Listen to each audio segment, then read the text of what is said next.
Good morning. Well, no. Well, yeah, maybe for some of you. Good morning, good afternoon, good evening. How we doing today? How are we?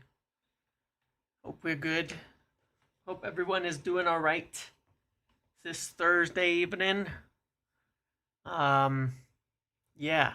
A couple things we'll talk about today for sure, but I hope everybody's doing well. I know that it's been quieter on certain fronts than expected. Are we struggling with time zones today? No, I mean, we got people who watch in India. We got people who watch in, Australia. We got people who watch in all over the world. I mean, when I look at my demographics, it's pretty wide. Middle East, we've got plenty of people from the Middle East as well. People from all over the world. So, it may be a long time. A long time. Yeah, there you go, India. Yeah, we got plenty of people. It's probably tomorrow. It's probably the morning in other places. So, yeah, South Africa. I used to ask at the start, where are you all right now? And tell me what time it is too, because I'm curious. 2 a.m. Yeah, yeah, yeah. Um, yeah, it's different for everybody. It's different for everybody. 1:56 a.m. in India. Nice. Okay, okay. Um, Sunny Manchester. Very good, very good. Obviously, just I do want to say before we get going, before we get started, um, on our chat today, and yeah, look at all you guys from all over the place. Exactly. Yeah, I mean, most of you are gonna be in the 9, 10 o'clock time, but some it's the early morning already. But yes, before we start, I do want to say, obviously, a big condolences to everybody in the football community and the family and everything of Diego Jota and all of that. That's obviously a horrible thing to have happened.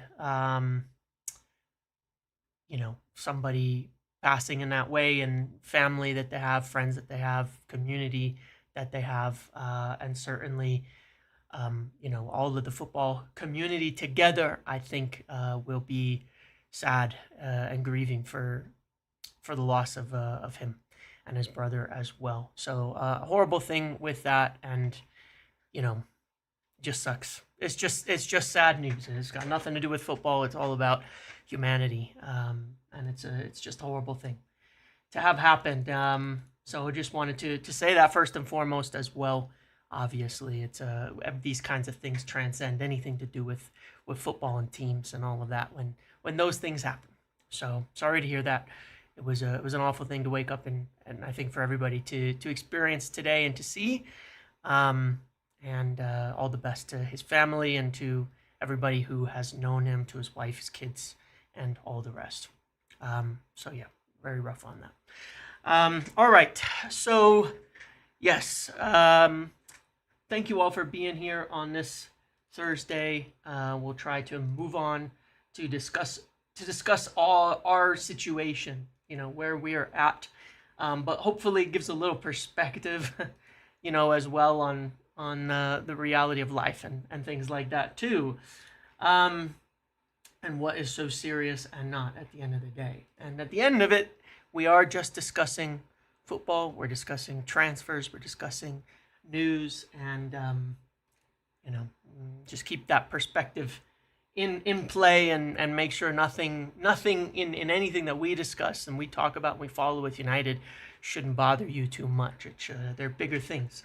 They're definitely bigger things, and remember that it should be fun.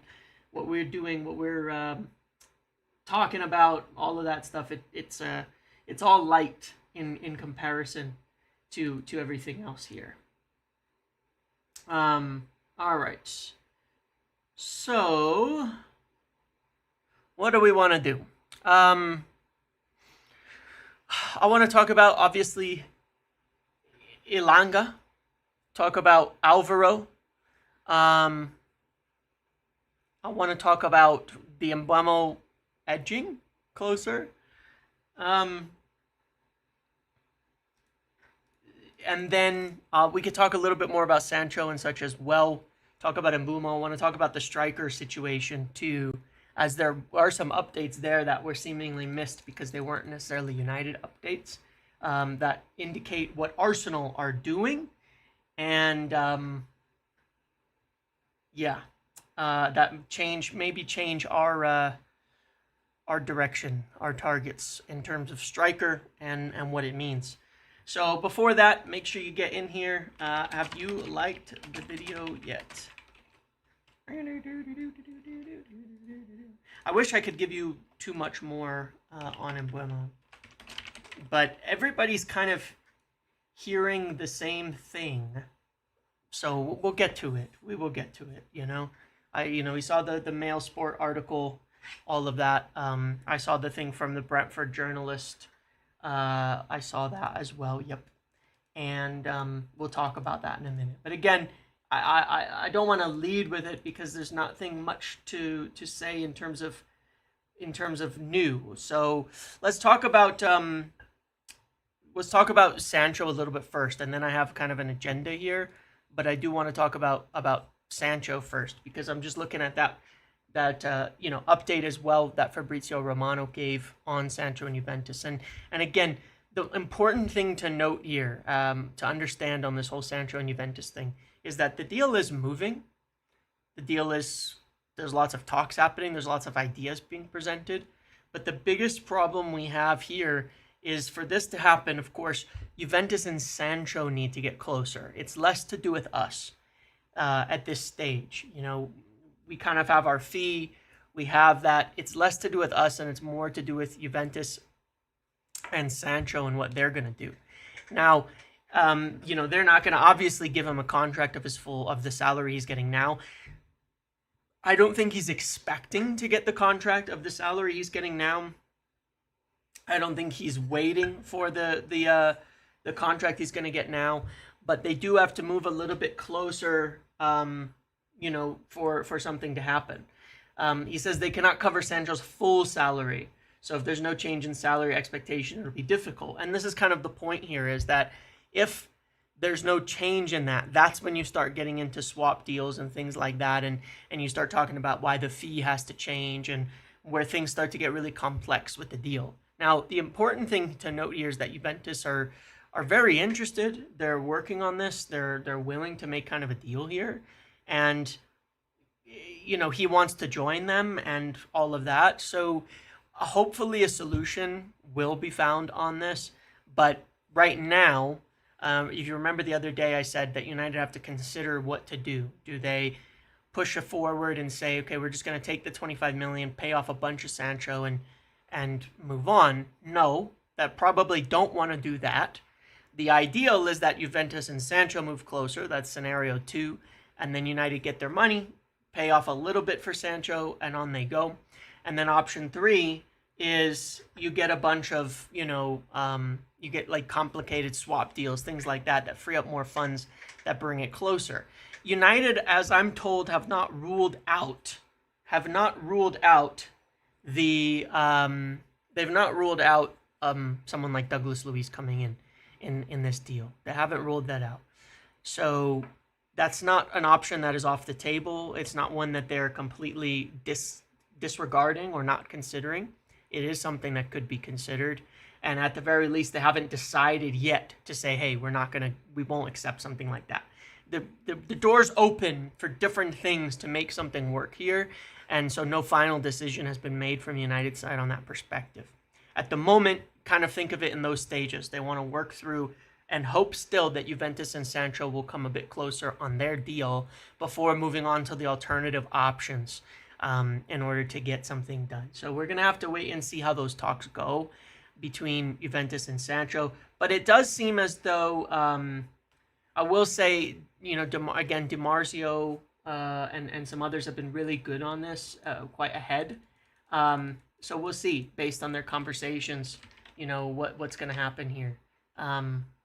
If anything happens here between Juventus and Sancho today. Usually we don't get updates from their side until later in the evening, so hopefully we will find that out. But I do know that United haven't ruled out one of those swap deals, but it's not the ideal scenario for them. The ideal scenario is the money.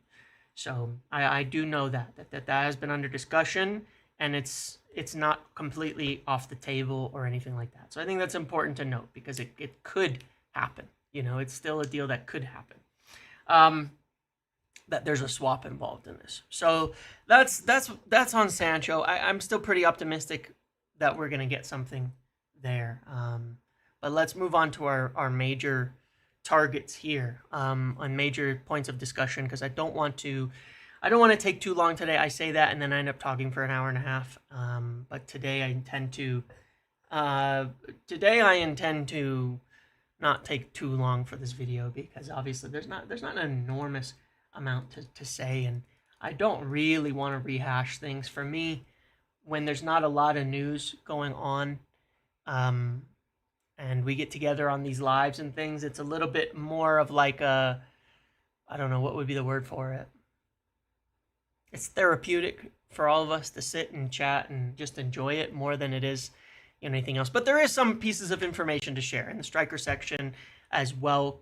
Some little things that I want to share there too, and all of that. So Anthony Elanga moving to Newcastle. It looks like at this point, £55 million, and apparently it is really close to happening for him to move to Newcastle. Now United have that 20% sell-on the profit, and so that seems like we're going to get something like $8 million in profit off of that. Now, is that a huge amount of money? No. But $8 million is some money. It is money that helps us. It's money that pushes things forward. But look, Greg Hope, the guy over there in Newcastle, is a very good source for them. He says it's very close. So I expect they'll get that done. And we'll see, 8-9 million, something like that, out of this deal. That's a very, very good sign. 8 to 9 million in profit is not insignificant. The thing with this market that is crazy to me, pulling up the stats, and as it pertains to Mbeumo, and I would love to sit here and say, I'd really love to sit here and be like, you know what, Brentford are being, massive dickheads on the price that they're asking for, and it's too much money, and it's crazy, and how could anybody be charging this kind of money for him? And then I look at this stuff and I'm like,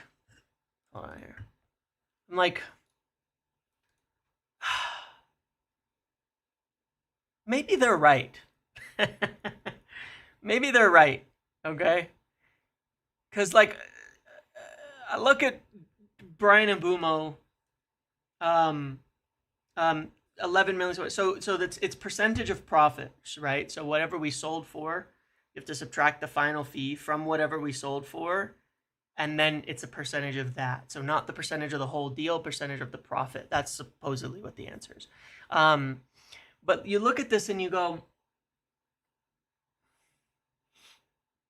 Mbeumo is better than Elanga. Let's not be silly here. Okay? Elanga's a nice player with 6 goals and 11 assists. So he's a nice player. He's only 22. These are good numbers for him. He plays in a bit of a counter-attacking side. 14, 17 goals and assists. Okay. And then you compare it to Mbeumo and you go, he's coming off a 27 goal and assist season where he was 24. He's been doing those kind of numbers for a few years now and is still improving. And he's a much better footballer. You can also just watch him with your eyes. Brian Mbeumo is a much better footballer than Anthony Elanga. Okay? He's a much better footballer, all right? Not only that, you have to add that his robustness. He was able to play every minute last season, I think, minus he was subbed twice. 38 starts. You look at, he's got great, he's a much better footballer. When you watch him play, you know it. Forest, Elanga, good for Forest, what they do, a high transition team, running in straight lines, all of that. He's a powerful runner. Zero disrespect intended, obviously, to former United player. Elanga wouldn't work for us. I don't think he's particularly a good buy for Newcastle. I think they're going to be surprised at how poor he is in a team that intends to dominate more possession in the way that they do, even though they do play pretty quick at times. I think that it's a kind of a poor move from them if they really get who Elanga is. But they do transition a lot now. We'll see how they play next season. I thought they'd end up more possession based, but they're not going to counter like Forest counter. You know what I mean? Regardless, Mbeumo's a better player. So if Anthony Elanga is £55 million flat to 60, I think £65 million for Brian Mbeumo is pretty fair. And you go to Jamie Gittins, what's he going for? 55 million. Booty tax. Mbeumo is pretty well cheeked up at the same time. Okay, we've had this discussion already. He certainly knows what he's doing. And then you look at Jamie Gittins. 11 goals and assists. Now 21 starts. 21 starts. Calm down. Everything's okay. Take out the pens. Yeah, well, he would still be 22 goals and assists then. But still, you have to score pens, to be fair. You do have to score pens. But, then I look at that and I'm like, 1/2 good season, and it's 48 plus 3. Okay. So then you're talking about 52 million total. I mean, 65 for Mbeumo is certainly fair. It just is. If we look at this, by the way, I want to... get out of here. We want to talk about Newcastle and Forest, by the way, just to make that comparison in terms of style. All right. They do play a counter-attacking style, so it kind of makes sense. But nobody counters as much as Forest, right? But still, higher possession as well. Forest also don't press, so it's a different type of transition and attack. Anyway, I think the adjustment period is going to be a little bit rough for them, to be quite honest. Calm down. Everything's okay. Then if that's the case, then United are poor negotiators. We should have started with a more respectable offer. I think the factor here that comes into it is the contract situation, Rana. Because I don't totally disagree with you. I think 45 plus 10 is a bit low. But there is the contract situation in place here. There is that. That is the countering argument to this. What is Mbeumo worth purely without the contract? 65 to 70 million for sure. But then you're saying, well, with 1 year left on the contract and an option, it's your last chance to cash in. All of that. But at the same time, there's also kind of like a, so what? So what? Do we want him or not? He's also, do we want him or not? Do we want to bring him in or not? Do we need him or not? Is it important that we get him in the door or not? Because we can say he's only got 1+1 left. Well, that's 2 seasons. And Brentford have sold other players. They don't have to, and they've sold their coach and stuff. They don't have to sell him anymore, at this point in time. And it's kind of like, it is what it is, I don't think the price is crazy unfair. He's a 65 million pound player. That's his value. Like, forget the contract for a second. What is Brian Mbeumo worth? What is he worth? Like, just, when you forget the rest of it. Calm down. Everything's okay. CR7 helicopter su. We've avoided the meme donations for a long time, but thank you for that. That's the question. What is he worth? That's my question to you. What is this player worth? What is he worth to the team? Like, forgetting the contract, he's worth 65 million, fine. So you have to pay 65 million. And you basically, to get a player about as good as Cunha in that general sense. So we need him, and we need him bad. And for me, it's the difference between having a team that can get into the top 4, top 5, and not, is players like this. Because I don't think we're going to find somebody better. That's the question. Like, who can we get that's better? And don't say, we'll get somebody cheaper. just because they're cheaper. Who can we get that's better, that can come right in and kick on? That's the other question in terms of negotiation and valuation, right? Who's the alternative to Mbeumo that's better for less money? I don't know it. Who's the other forward we could bring in that's better? Left-footed guy who has the pace, power, goal-scoring ability. Where's our better alternative? Because our alternative is to go for a striker, play Ahmad, and then pray that Diogo Dalot has a good season at right wing back as the only main right wing back. You know, like that's the alternative, potentially, right? So, you know, that's part of it. You know, yeah, it's a good point there, Sakiri. I mean, I don't know that I would say a good job, but at the same time, I think that, you know, you're correct in that this does remove Newcastle from the situation. And Mbeumo considered Newcastle pretty strongly, was even leaning that direction at one point.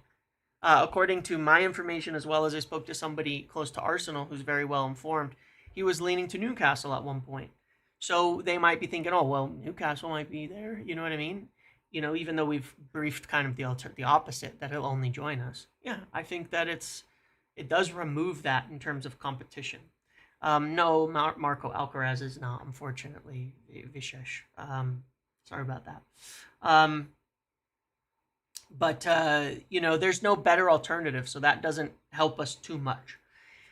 The only part of it that does confuse me, well, we'll get to Mbeumo in a second here, but regardless, the Elanga one, it makes sense to me. Good for them. And I think it's an overpay, but I think that that's kind of explaining the market at this point in time, unfortunately, and that kind of sets the market, you know, out there. When these kinds of deals are happening, that sets the market.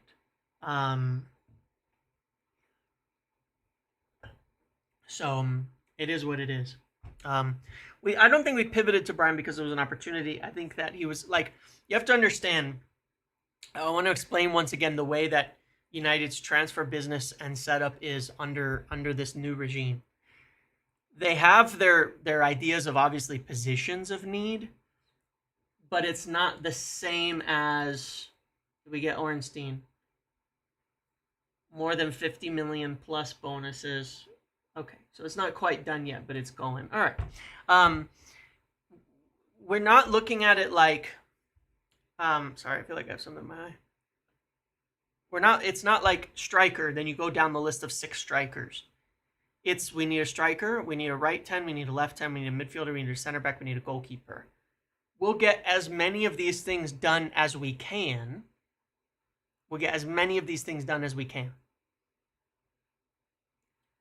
So when we miss out on some of our strikers, we move to a different target that we rate really highly, and that's why. So the shift was not unplanned. You know, I said when we missed out on Delap that Mbeumo was plan A. After that, go for Mbeumo first, push that forward. That's what we did. So the priorities, like if we were to miss out on strikers, we'd go probably bigger on midfielder. You know what I'm saying? But that's just, anyway, that's just the general gist of how it works. So looks like this one will happen soon enough. I mean, either way, United will get some money out of it. 8 million helps us quite a bit. Profit-wise, it drives things up. That's really good. 8 million effectively, you know, that covers the wages of a significant signing. So that's good. Moving to Alvaro as well. This is a deal that was obviously everybody kind of thought was going to happen before the Club World Cup, but then ended up not happening in the Club World Cup, before the Club World Cup, but is still expected to happen here in July. Still expected to happen at a significant cost, and United should still receive another like 8 to 15 million or something like that out of this deal too.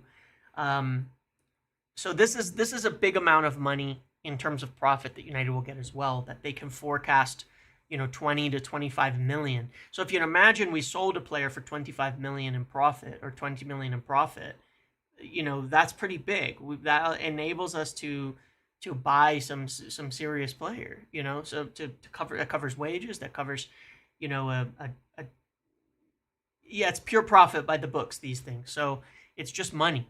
There's no amortization, there's no nothing. It's just money. So we'll get 20 million, and that will essentially, to a degree, enable us to buy a striker. Now, the reason why it doesn't quite, and I still believe we need one of these major sales to go through, like Sancho or Antony in particular, is because we need the wages off. The one-time profits are nice. If we buy a player for 50 and we have 20 million profit, we're still well ahead of the game. It's only costing us 10, and so it'll cover a year of salary and a 50 million purchase. But we need salaries off for future projected seasons and things like that to understand. I don't worry about the cash; it doesn't matter. We might get the cash up front, we might not. It might be paid. I wouldn't worry about that aspect of it. So that money is important. It doesn't matter how the cash is received. I'll just say that. It really doesn't particularly matter. When you have a known amount of revenue coming in, however it is being received allows you, we have credit. Point being, we have credit. You can borrow against predicted revenues. You understand how businesses use credit for this reason. If you know you're getting 20 million, whether it's over 1 year, whether it's over 3 years, you're okay to borrow against that on your own credit facilities and spend it like you have it. It really isn't that big of a deal. Anybody, in business will understand that aspect of it. You can use incoming revenues as with credit. That's how businesses operate with credit lines, and that's why you have a credit line, is a part of your predictable cash when you have cash coming in. The interest is minimal. I do understand that, but it's minimal. It doesn't particularly matter too much, I understand, like, it's minimal to us, but if you borrow 20 million on the credit line that they have and you're paying it off over 3 years, realistically, so much money is being on and off and paid in and out. At the end of the day, you're probably going to cost you a couple million. Doesn't really matter from this perspective. It's really not a big deal. They are filling up and paying that thing down pretty regularly. It's just to use on cash. So these are two pretty significant sales in general that do help us quite a lot from the perspective of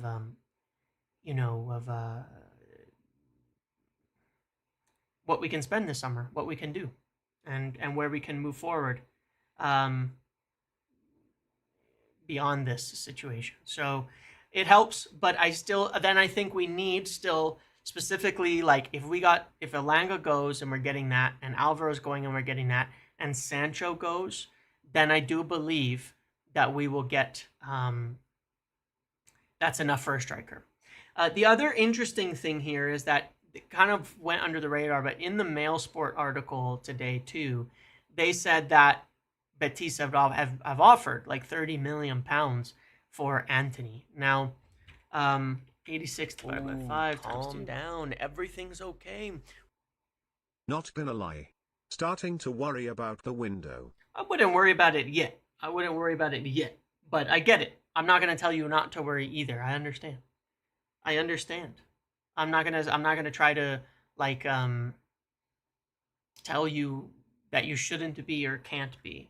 But it is only July 3rd. I mean, I think that Newcastle here are closing in their first signing. Again, that's who we're competing with in this market here. But yeah, look, Antony, they said there's an offer for 30 million from Betis on him. Now, my understanding of that, as I've said before, is it's maybe not a clean offer of 30, like not a straight 30 million like direct. You know what I mean? Like, it's not just 30 million. It's a loan, and then I think it's a spread out thing. It's close. But because there's also going to be a little bit of a wage gap, even though Antony is apparently willing to take some cut on this, it's close, but not quite close enough. So I think we're going to push to get something like 35 out of them in order to get a deal done. So I still think Antony to Betis is something that happens. 35 is really what we need to write it off and cover things and get some freedom there. So one of Sancho, one of Elanga, or one of Sancho or Anthony, and these Elanga and Alvaro things are going to help us quite a lot, and that moves me on to striker. So a couple of points on this on striker. Yeah, we get like 8 million from the Elanga thing. We get like 8 million from the Elanga thing. But on the striker front, went a little under the radar, I think. But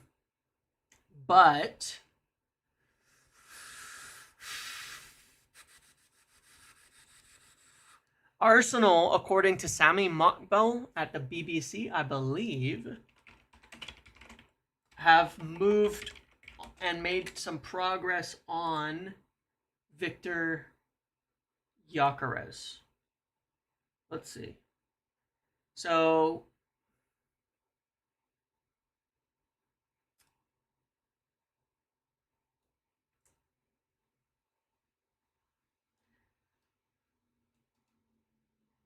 there are indications in recent days that Arsenal have focused attention on other targets. The impasse with Šeško could, of course, be a ploy from the Gunners to see if he will accept what to them would be more favorable terms. Either way, Arsenal are understood to have made headway with a potential move for Gyökeres in recent days. Backed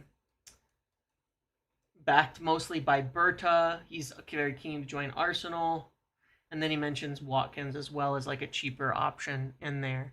But yes, according to Sami Mokbel, who's a very, very good source, they are moving forward on Victor Gyökeres at Arsenal now. Now, again, like he suggests, maybe it's a play to get Šeško to come down.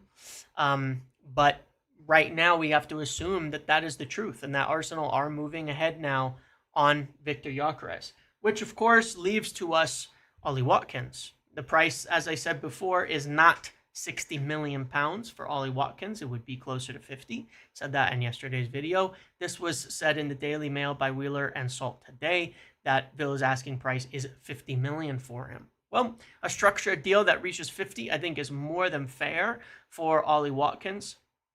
And I think that that might be one of the better deals that could go under the radar a bit that United could do this summer.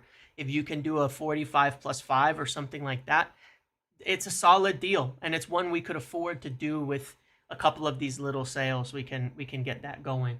I think that's very fair for the type of productivity that he has, for the numbers that he has, and all of that. And what I want to add is that what I do like very much when it comes to the profiling this summer. Look, there's people that are worried. There's people that are concerned. There's people that have issues. All that. I totally get it.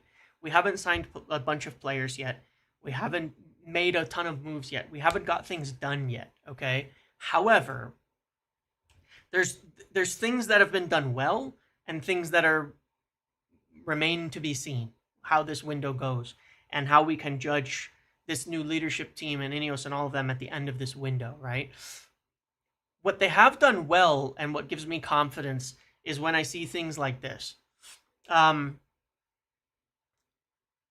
Delap, Victor Gyökeres, Ollie Watkins are all very much the same. Not the same, but they have some of the same strengths that fit really well into what Ruben Amorim wants out of a striker. They fit really well. It's not like the targets are completely all over the place. And it's my understanding on this that Ruben Amorim likes the idea of Watkins in terms of it being presented to him as a player who, he wanted players who can make impact, right? That's what I said at the end of the season. He was strongly pushing players that make impact, Premier League experience as an added bonus. He really likes the suggestion of Ollie Watkins and is one that he would be happy with because he brings that instant impact. He has that Premier League experience and he plays the way that he wants his striker to play and has those strengths. Yeah, physical, pace and power, all of that. And like I was saying the other day, Liam, it's like you go from like, the baby to the mid-level to the to the evolved version of all of them. It's like your starter Pokemon is Delap, and he's your Charmander. I'm not, and they keep evolving in that.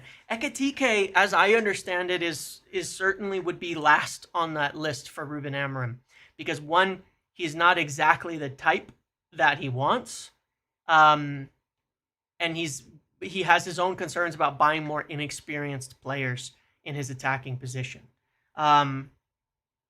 So, but yeah, this is one that fits. He's been pushing for experience and pushing for impact, for instant impact in these players. Yeah, exactly. Like the development pattern of the players. Watkins is the most fleshed out, Premier League proven, experienced, all of that of those three names. But they all bring you a lot of that same pace and power and all of that. Watkins got benched by Rashford. No, he didn't. People that's just a made up narrative. It's just not. He started all but 3 games since January, like in the Premier League. Like if that's getting benched, I mean that's not getting benched to me. He scored a bunch of goals in a lot of those games as well. But Rashford, I think, performed pretty well for Villa. You look at like the Champions League game, Rashford was absolutely cooking. He was their best attacker. Nearly got them through against PSG, who ended up winning the damn Champions League. And I think Unai made a mistake there. But part of it is because there was a bit of a difficulty between Unai and Watkins at a certain point over some things. But it doesn't matter. I don't care about those types of narratives in the slightest. So who's the striker after Watkins? We need to replace him. 3-4 years. 3 to 4 years. Who cares? We've got time to figure that out. We can look at it again next season. We can look at it following. We can look at it the following. We can see how Enzo develops. We can see how Cheeto develops. It's great. It's great. But I like the plan a lot. And again, I look at it like Cavani. You know what I mean? I look at it like Cavani. People hated the signing of Cavani. I remember having so many arguments with the United community about Cavani coming in. I remember having so many arguments about it because people absolutely hated it. What are we doing? 33-year-old striker is going to be shit. He's going to be terrible. He was 33. 4 years older than Watkins is. And he was insane. He was insane. He's a good player, Watkins. He's not so old. It's crazy. Guys are 29. It's like they're not finished at 29. It's just such a wild thing. It's just wild. To that kind of suggestion. And it's Premier League to Premier League. You know exactly what you're going to get. But regardless, my point being, I know that Ruben Amorim would like the idea. And that the profiling of Ollie Watkins fits what he wants. No top club wants Watkins. You mean besides Arsenal, who made an offer for him in January, and Arsenal, who are considering him now? Watkins is a safe bet. Cavani can finish. You guys get caught up in so many narratives. Cavani was a poor finisher for most of his career. Like, I don't know, man. I think sometimes you guys don't know some of you really don't know what you're talking about. Cavani was known as a very inconsistent and sometimes quite poor finisher for the majority of his career. It's what kept him from becoming seen as a world-class player for a long time on the same echelon of some of the best in the world, is because he was an inconsistent to poor finisher at times. He absolutely was, and anybody at PSG will tell you that as well. He was insane in his movement. He was unbelievable. He was on another planet in how he moved, his playmaking, the things that he did. But he was a very inconsistent finisher over at PSG for quite a long time. People will understand that. But he was so good at his movement and at finding the spaces and the positions that he was in that he scored an unbelievable amount of goals. He was so good at that. I loved Cavani. You don't question me on Uruguayans, okay? I know Uruguayans, all right? I understand Uruguayans. I know just how good Cavani is and how good he was and why I wanted him so badly finishing was not his world-class trait for quite a long time. He was actually a better finisher at United than he was for the years, for quite a few of the years before coming to United. Um, I love Uruguayans. I watch them way too much. I see. Look, I'm not a Luis Suarez fan, but at the same time, because I'll get the accusations about being a Liverpool fan too easily, Luis Suarez was an unbelievable striker, one of the best I've ever seen. Like, it's just a fact of it, just unbelievable to watch. I love my Uruguayans, and I understand what types of players that they are. Um, but yeah, Cavani at United was insane in his finishing. Like, but that's the thing. That was not necessarily normal for him. How good he was at finishing was not like normal. So sometimes things happen. Sometimes things happen. But yeah, Ollie Watkins is very good. He's a very good player. He's a really good player, and I would be very happy with it. So I think there's a potential here, especially if Arsenal do move for Victor Gyökeres. Would Watkins be open to join us? I'm sure he would. I'm sure he would. We made those checks already a while ago, and I'm sure he's open to it. I'm absolutely sure that he's open to it. As well. But look, it's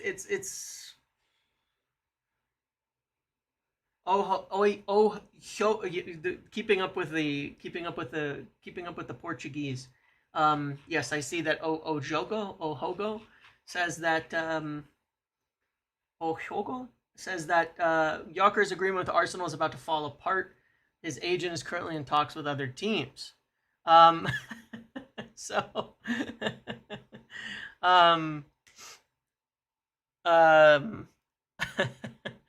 so I don't know, man. Keeping up with that, but it's like, to me, it's if one of Gyökeres or Watkins falls into our lap, I'm happy. Same thing. I think they'll do about the same. That's the funny part. Like, people think I want Victor Gyökeres because I think he's gonna like do 50 goals. No, I think Victor Gyökeres would probably be, in an ideal world, about as good as Ollie Watkins has been, and he's a bit younger, but I really rate the numbers Ollie Watkins has put up. I mean, top 5 strikers in the league, top 3 strikers in the league. So I wouldn't say that's a bad thing at all. But Gyökeres has also done it in the Champions League and international. The Champions League, a little bit more at international level too, but in the Champions League and European level as well, a bit more. Got that experience. So whatever. I'm happy either way what happens with this, but it looks decent to me. It looks decent to me. Moving on to Mbeumo or Edging FC. It's just that there was an article that the Daily Mail one said United are edging closer. We're okay. We're close to a deal. A compromise is in sight. Last week it was the medicals expected this week and these types of things. And I'm not saying these things aren't true. I'm not saying these things are happening. But it's kind of funny, right? Because when you're getting these stories, what is actually going on is that when you're getting these types of words and things like that,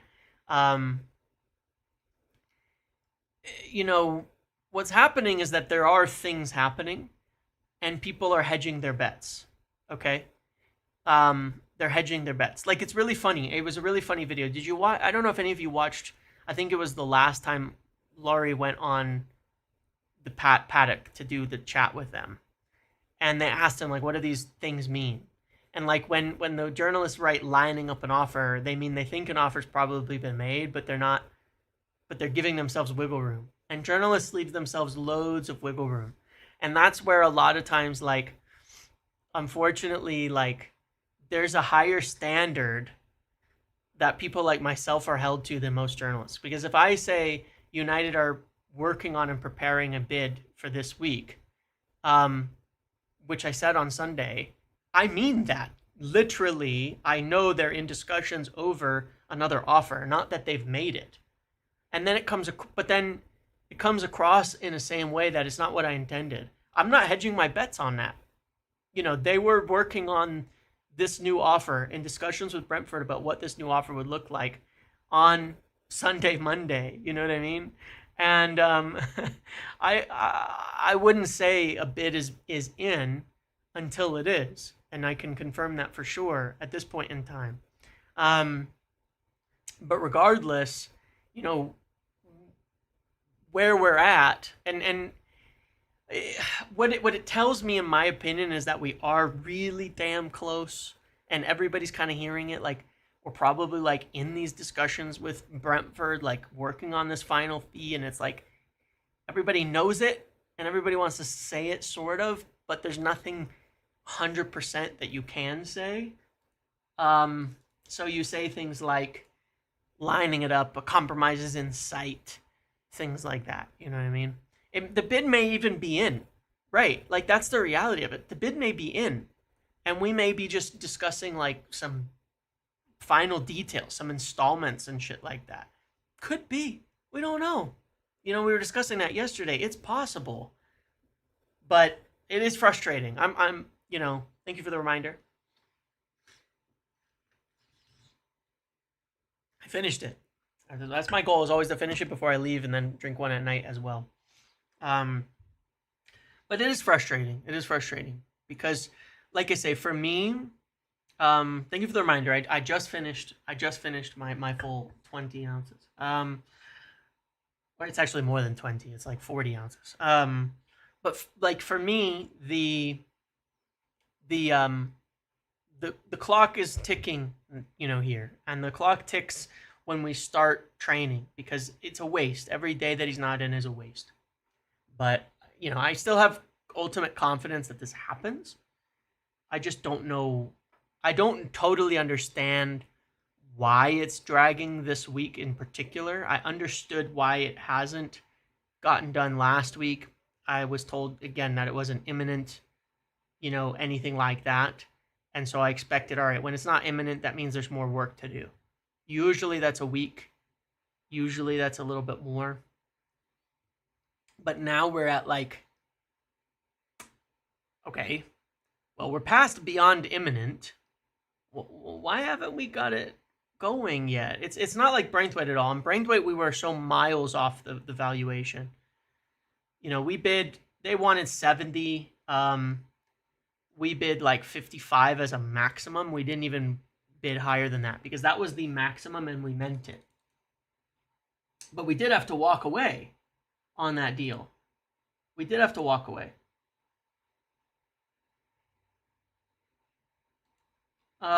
We walked away from that to kind of set the tone. Like, look, we're not going to pay an absurd amount of money because 70 million for Braithwaite was a bit ridiculous, and they weren't really budging on that. We're not doing one deal at a time. I mean, financially, we kind of have to do things progressively. But I don't believe we're doing one deal at a time. Like, you realize, like, exploring for Ollie Watkins, talking to Gyökeres, all the keepers we've been looking at, making contact with, that is part of doing a deal. You know what I mean? Like, those are parts of doing deals. Those are not working. Don't talk to us about Uruguayans when you want us to get Nunez. Still 10 times better than Rasmus Højlund. I don't know what to tell you. Still better than Antony. And nobody gets to throw shots at me about that window because tons of people were saying that Antony was a significantly better player than Darwin Nunez at the time. And they were saying, Nunez is crap. Antony is a next Neymar, Nunez has had still a significantly better career in the Premier League. He is so much better as a player than both Antony and Højlund. Like, it's not even close. It's not even close. So no, I'm my miss was not as bad as most people's miss on how hyped people were over Antony at that time. My miss was less. My miss was lower. It was a miss. Darwin Nunez didn't turn out as well as I thought he would. But He would still be our starting striker if he joined us tomorrow, by far. He'd still start for us tomorrow and produce probably 15 goal contributions in a season, which is a hell of a lot better than we're getting. uh, oh man. But no, look, checking on the conditions of deals, talking to agents, lining up, understanding their fees, understanding their clauses, all of that, that is part of doing a deal. They're not all ones that take a month and a half. Um, they're not all ones that take a month and a half, and especially not in July. So, but we'll see. We'll see. I'm not going to tell people that things are great and everything's perfect, and because the proof is what happens when we sign players, when the deals get done. That will be the proof that we've done it right and we've prepared correctly and all of that. We should go for Madueke over Mbeumo. I like Madueke, to be fair, but not over Mbeumo. I think he's a decent player, not a great player. I think he's a good squad player. Um, but yeah, I mean that's mostly it. We're waiting to. Sorry, obviously Cunha will be there at training now. We're waiting to hopefully. There's still tomorrow, there's still Saturday to get progress on Mbeumo here and get this over the line. We are working on sales. Bear in mind, sales are part of doing deals too. We are in the throes of negotiating sales. We're in the middle of negotiating sales for Sancho, Antony, Rasmus Højlund with Inter. And at minimum, we've been in active discussion with clubs over 3 or more sales at the same time. So we're just not hearing about it at the same time. But we're in active discussions over like 3 major sales right now too. So it's not one deal at a time. But in terms of buying, we can't go make offers until we finish, because financially we're restricted. That's why I say don't compare us to Arsenal, Liverpool, City right now. We have our finances are much more restrictive than theirs at the moment. So there is a degree of being restricted. We can't just go make a bunch of offers back to back. Yeah, unfortunately, we can't. And all of those sales are fucking difficult ones because of the wages. Like if Sancho was on 150,000 a week, he'd be gone. You understand? If Antony was on 100,000 a week, he'd probably be gone, although that one's closer. If Højlund was let me rephrase. If Sancho was on 150,000 a week, he'd be gone. If Højlund and Antony had been purchased for 40 million instead of 80, they'd both be gone. Easily gone already. No problem. We're paying for the sins of the past, and it's hard. It's hard, man. I mean, it's tough. It's not that easy. It's not like, I'll give you an example. All right? When we get this huge, like, United are so shit at sales, right? Where's Calvin Phillips? Have City managed to sell him after they paid 55, 60 million and he flopped? Have they managed to sell him? No. Where's Jack Grealish? They paid 100 million for him. Have they managed to sell him? Nope. It's not easy to sell players when you overpay and it doesn't work. City don't sell flops that they paid 80 million for. They eat those costs, and they can because of everything that's happened. They're not sitting there like, when you actually make the like to like, comparing apples to apples, who's selling? When you buy players for 80, 90, 100 million, 60 plus million for tons of money and they don't work, you can't just turn around and sell them. City don't. They don't have like all these players that they can magically sell. Liverpool are struggling to sell Darwin Núñez for the same reason. They paid so much for him. You know, it's not that easy. When you make those big risk signings and it doesn't work, it's not that easy to sell. The problem is our failure rate on those was so high. We have too many of them. But Arsenal ended up having to pay off Pepe from what I remember. That was not an easy sale for them either. They lost a boatload of money on that. Like, it just isn't that easy. It's not like, look at, yeah, Nkunku, look at Chelsea. What are they doing? With these expensive players that they've bought. You know what I mean? That haven't worked. They had some center backs too. Um, there was Nkunku obviously, but they have some center back, right? They paid a bunch of money for. These other clubs aren't better at selling these players. They're better at selling players. Yeah, Mudryk is another story because he's banned, but they're better at selling players that they bought for cheap and flipping them. Right, Fofana, right? Fofana, yeah. Yeah, Arsenal saved them from Havertz. Yeah, cool. Like they didn't do better.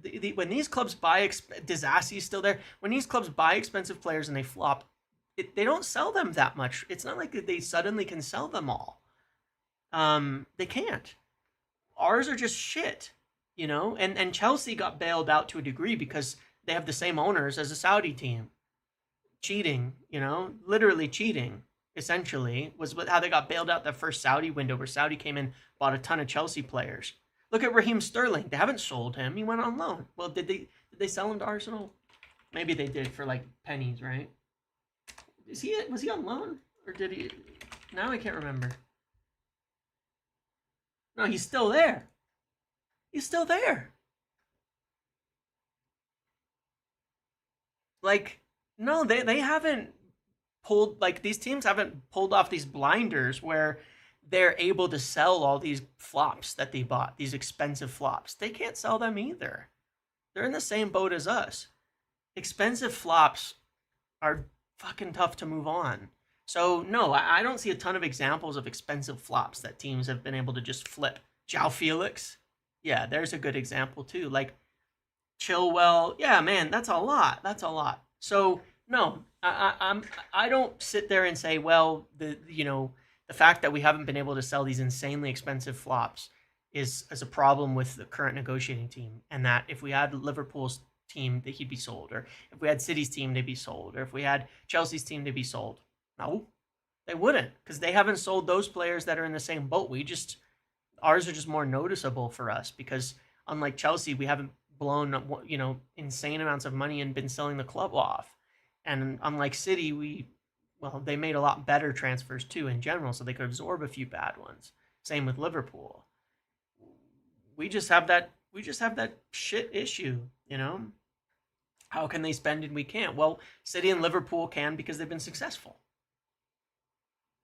They're on average, their transfers were a lot better than ours, 100%. So they've been more successful, so they have more money now, and so they can still spend. If we were in the Champions League every season, we could absorb these awful transfers, but we reached a point where we could no longer absorb them, where the lack of success on the pitch caught up to us financially, and that's the state we find ourselves in today.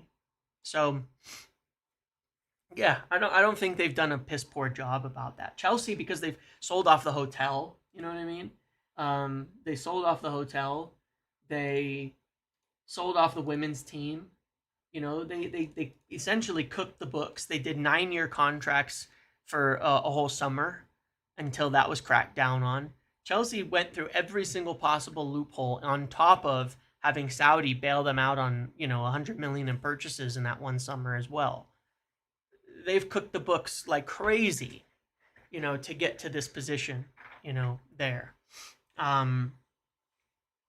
If we were as successful as them, we would have outspent them. Yeah, Chelsea have been doing things we will never do, which I respect.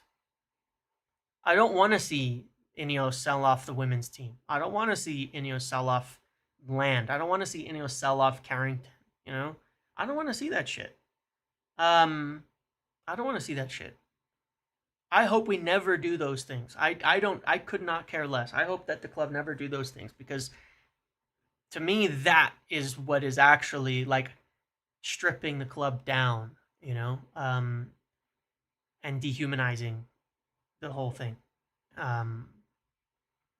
Into it just being a vehicle for whatever investment firm is owning it. And I think the long-term actions with those will be worse. Yeah. Well, the new Carrington might be nice, but there's this sponsorship rule um, that may I think we're kind of waiting for the finality on it, but maybe Ineos could sponsor the training ground soon. Um, yeah, we can. We should be able to with the new rulings that came through. Um, yeah, the women's team is also something. Yes, that we when we spend the money on it, it drops. It drops our PSR position. Yeah, we were able to count that against us. But yeah, maybe, like we don't have this. I still wonder, could Ineos sponsor, we're going to open the new training ground in August. When they return from the tour, the training ground will be open fully. Could there be like a big unveil, training ground, sponsorship, all of that at that time? Is that why we don't have a sponsor? Could that be? It's a possibility. I mean, it's something I want to ask on my side because maybe I could get an answer. To me, that would be a brilliant plan. When they come back, open the new training ground. Carrington by Ineos, put it on the training kit, give us a 40 million a year. You know, I don't know. That would be cool. That would be nice. Hopefully they do something like that. That would be a win. It would be a smart business angle as well. Um, so yeah, I mean, I'll ask. I'll ask about that. It's something I did mean to ask on the actual Ineos-ish side of sources that I have to see. Is there a possibility? Now, will I get an answer on that? Probably not, because it would be pretty. I think it would be illegal for it to be briefed before it's done, given the nature of the public ownership and all of that. So I think it would be illegal to like it would be. I think they would have to be really careful about any story like that coming out. It's different if you say, "Hey, we're in talks with Snapdragon" or something like that, if they're legit, right? But because it's themselves, now I wonder if it is legal from a standpoint of.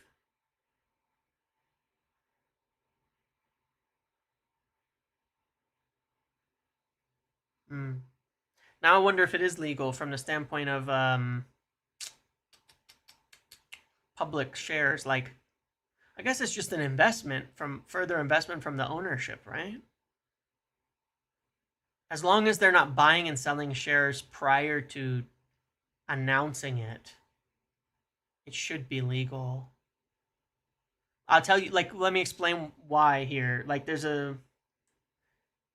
yeah, they've already canceled this Spurs one, but no, more what I'm worried about is the stock exchange aspect of it. Like, because it will drive the share price up. It's a new revenue stream. It will have a material effect on the share price. Forget football. I'm talking about the much more complicated world of the Securities and Exchange Commission. Um, because it will have a material effect on the share price. But then it's like it's an investment.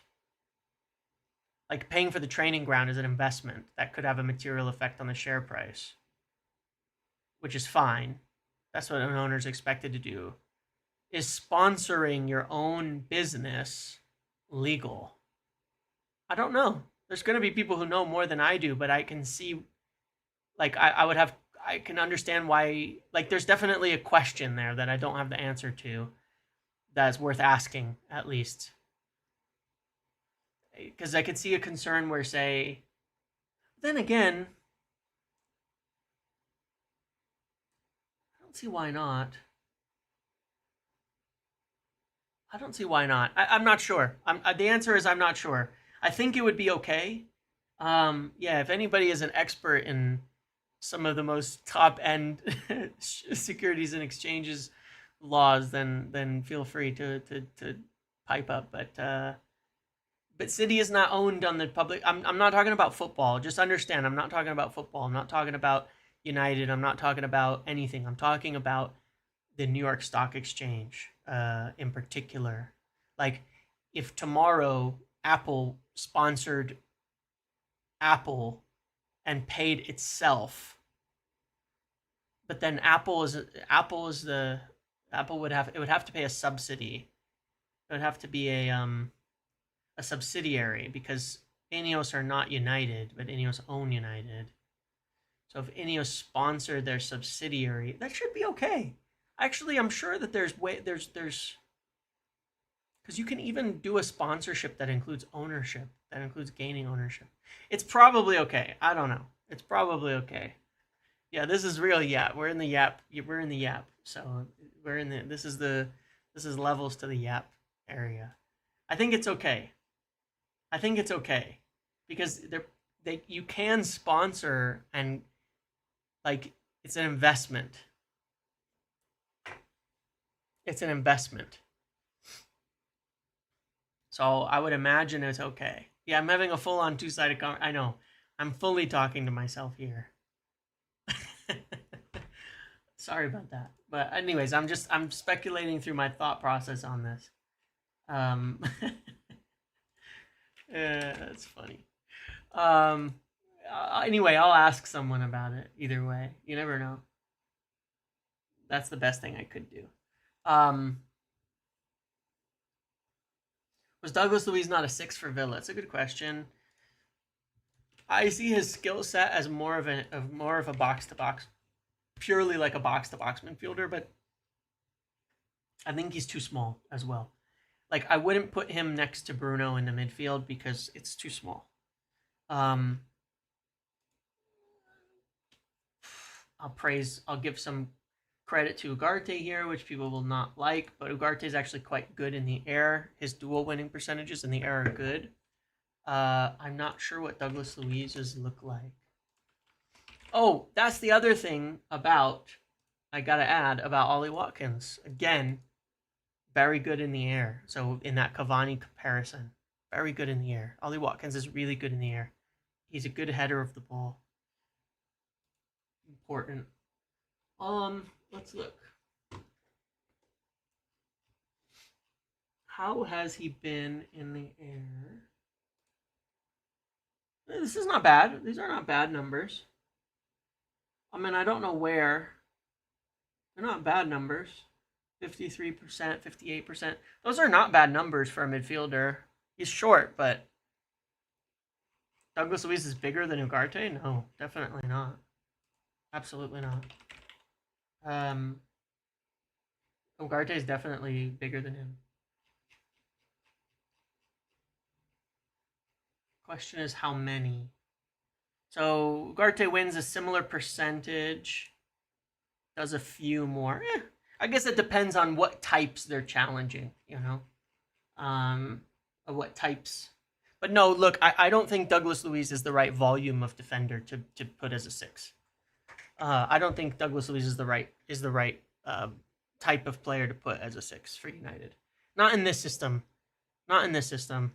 I think, yeah, he would work well with Ugarte. Correct. Which is, again, the depth aspect of it that I like, where you could move Bruno forward and put Luiz next to someone like Ugarte, and it would work quite well.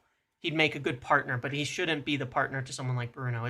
It's not near... Like, you could do it at the end of the game. You know, you're chasing a game. You just want as many more attacking players on, which we've seen Amorim do. You're chasing that goal. You've got the possession. Throw Douglas Luiz in there. But for the general sense of a game, absolutely not. I wouldn't play him with Bruno. I play him behind Bruno or alternative to Bruno at best. Yeah.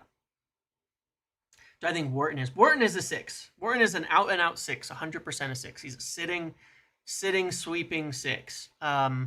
Good in the air, good at everything. He's not super fast.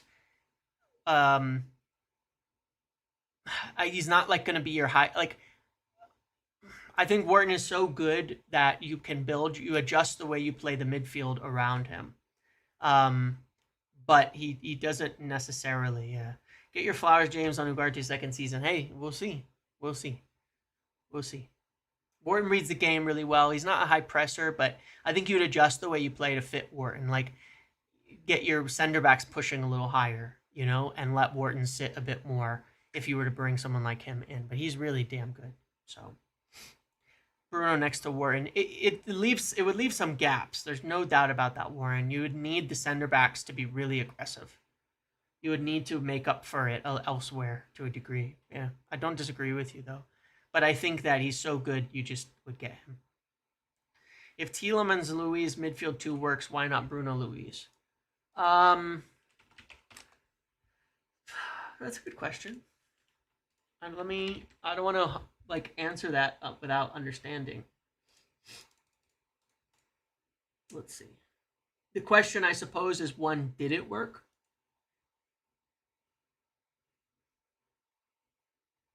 That would be question number one. Did it actually work, or do we think it worked? Because they did it. And then question two would be, wasn't it Kamara and Luiz, not Tielemans and Luiz? I'm pretty sure that Tielemans, Luiz, Kamara, and McGinn made like a 4 very often, like a 4-4-2. But I think Kamara was in there, and McGinn as well. They played a lot of 4 where you had McGinn, Tielemans, Luiz, and Kamara is definitely a 6 as the most defensive of that whole unit. So again, different. I think a different setup. Like if I go back a couple of years and look at the way they line up, they did a lot of that as well, 4-man midfield. So I don't think it's quite comparable in that respect.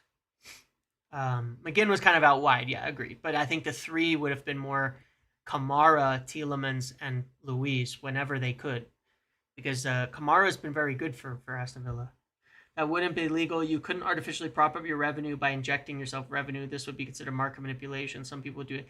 Well, that's what my concern was, crystal clean. That's exactly my thought. Now, football is weird in that respect because of what it is, but I agree with you. That's my concern, that, you know, it would be an artificial, but like, because it's revenue, not an investment.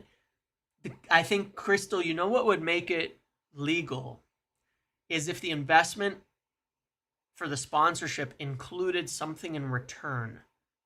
So it was a transaction, like it gave them more shares as well, like a 40 million a year sponsorship that also returned some shares as a part of the sponsorship, because then there's a tangible benefit to it. And then I think it would be allowed. But I believe there would have to be some kind of return in that respect, so that it isn't an artificial revenue. It's an investment from ownership.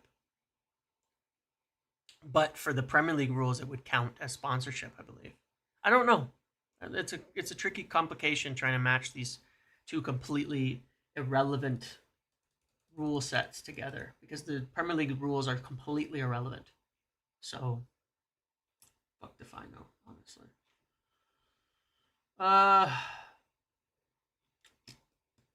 What else?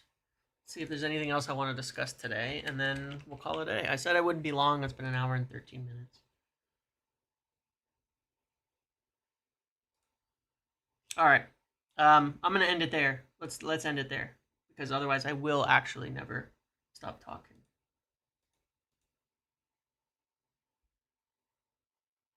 Rios, I've not heard anything on Rios.